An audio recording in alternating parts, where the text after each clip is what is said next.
Welcome to city block the Juniper.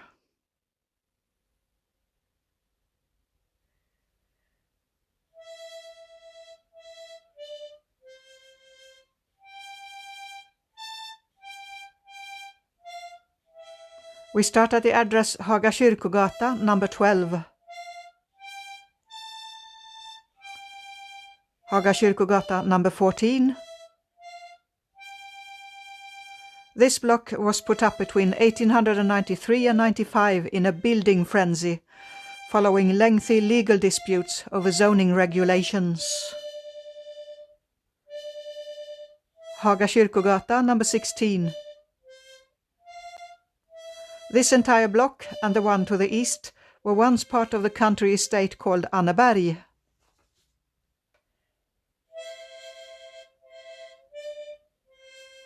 In 1866, the zoning here was for freestanding villas.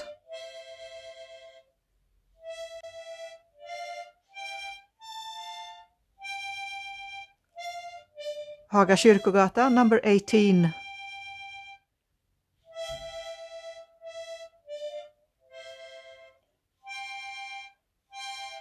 Since the so-called Anneberg block was privately owned, developers found a way to build large tenements instead of villas.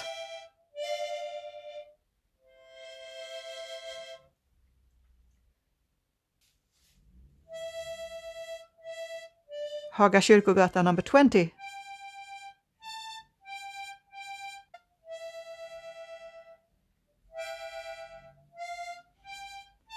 At least 1890s exploitation projects had prettier facades than current ones. You won't find mini lions on a modern steel and concrete box.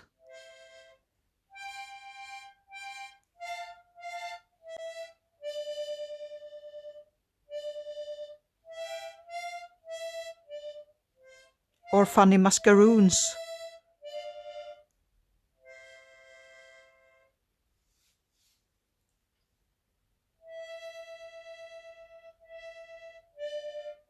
Haga Kyrkogata, number 22.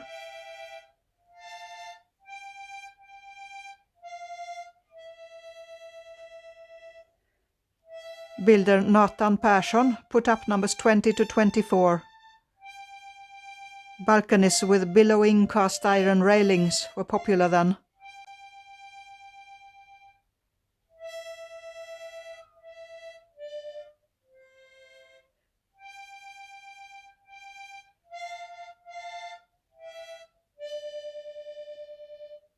Haga Kyrkogata, number 24.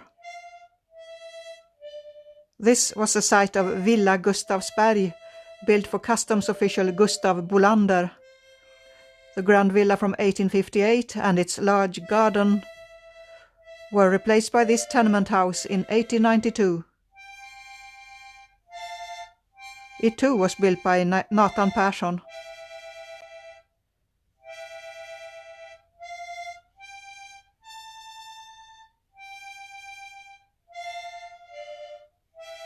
Haga Kyrkogata, number 26.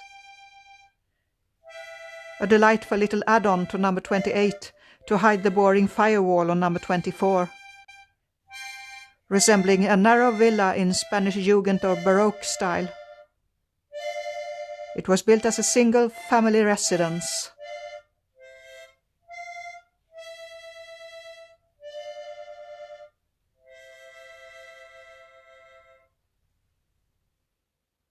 Lovingly cared for by the current condo owners.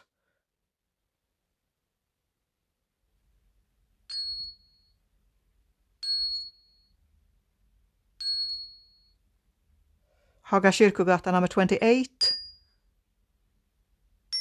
It was designed by Hjalmar Cornelsen and built by Nils Wilén in 1902.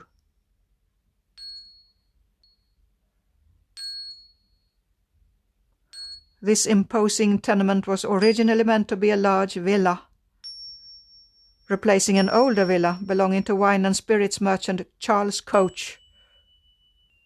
Number 28 continues around the corner.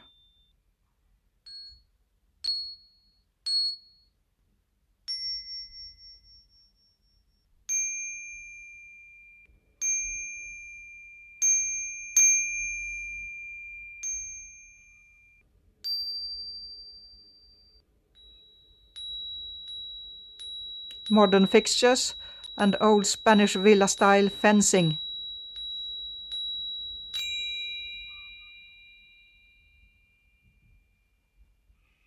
The south end of the house climbs up the Bolander hill.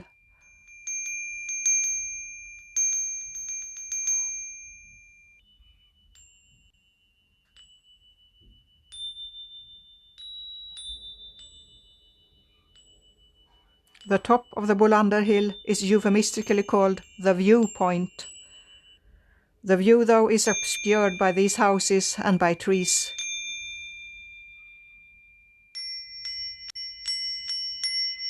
The back of Nedre Fogebergsgatan, number 9, looking out on a little park on top of the hill.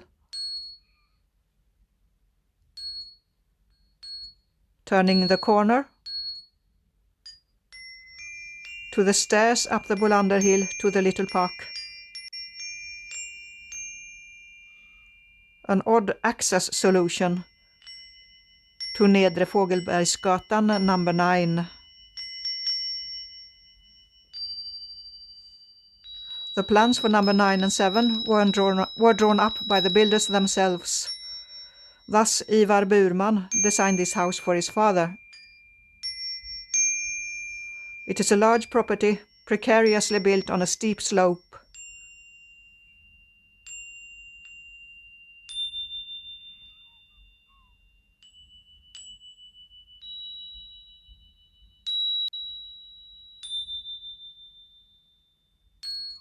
The back of Haga Kyrkogata.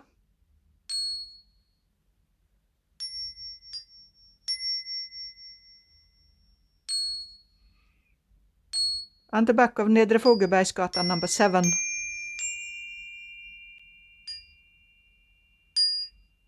And the front of Nedre Fogebergsgatan, number 7.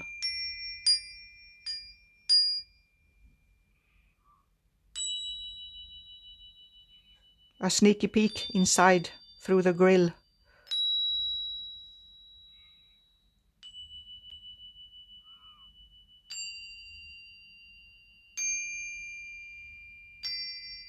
Nedre Fogebergsgatan, number 5.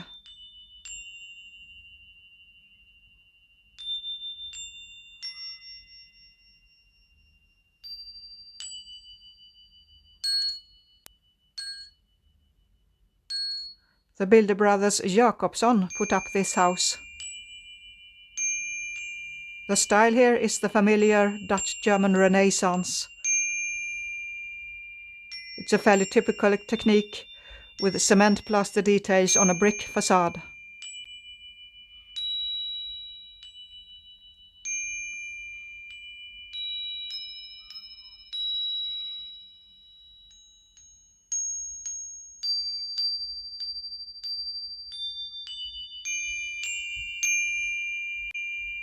The balconies are inset due to the street being really narrow.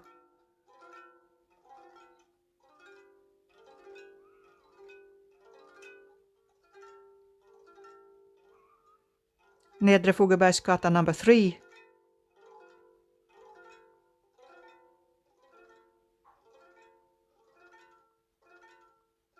Surprisingly rich decorations on this back street facade.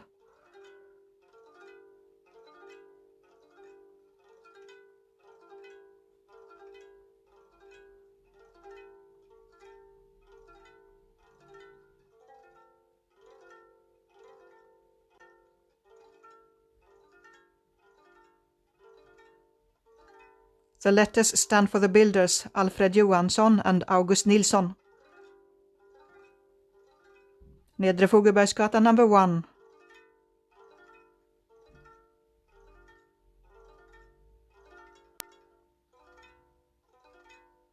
The wooden roof consoles might be a nod to the old villas that once stood here. The sign says Printing Limited Graphia.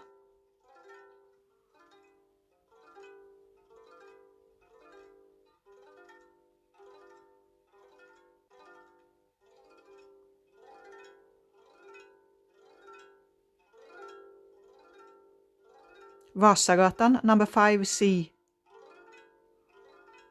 Along Vasastaden, the block shows a fairly uniform front.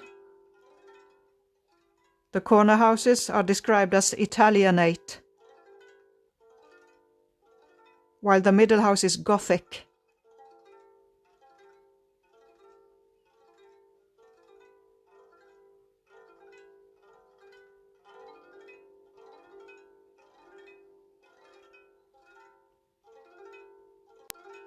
Suddenly a Roman soldier.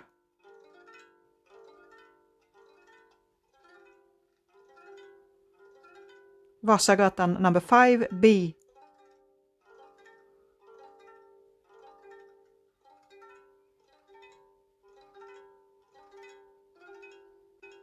Builder B.S. Hansson put up this house. Presumably he was a Freemason or built it for the Masons. It says house number 5B, Vasagatan.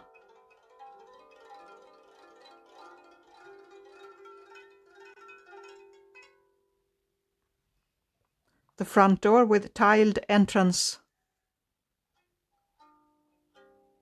I have not managed to find any information about this house, other than being an army surplus store selling Harley-Davidsons in the 1950s, and then a jeans boutique until the 1990s. The rich decorations with Masonic motifs suggest an interesting backstory.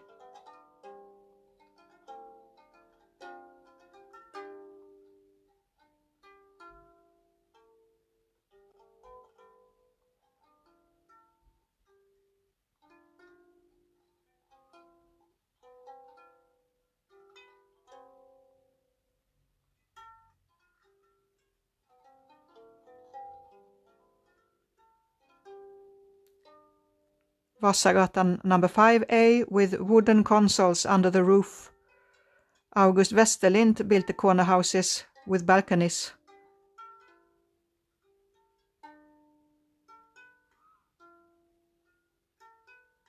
And lions.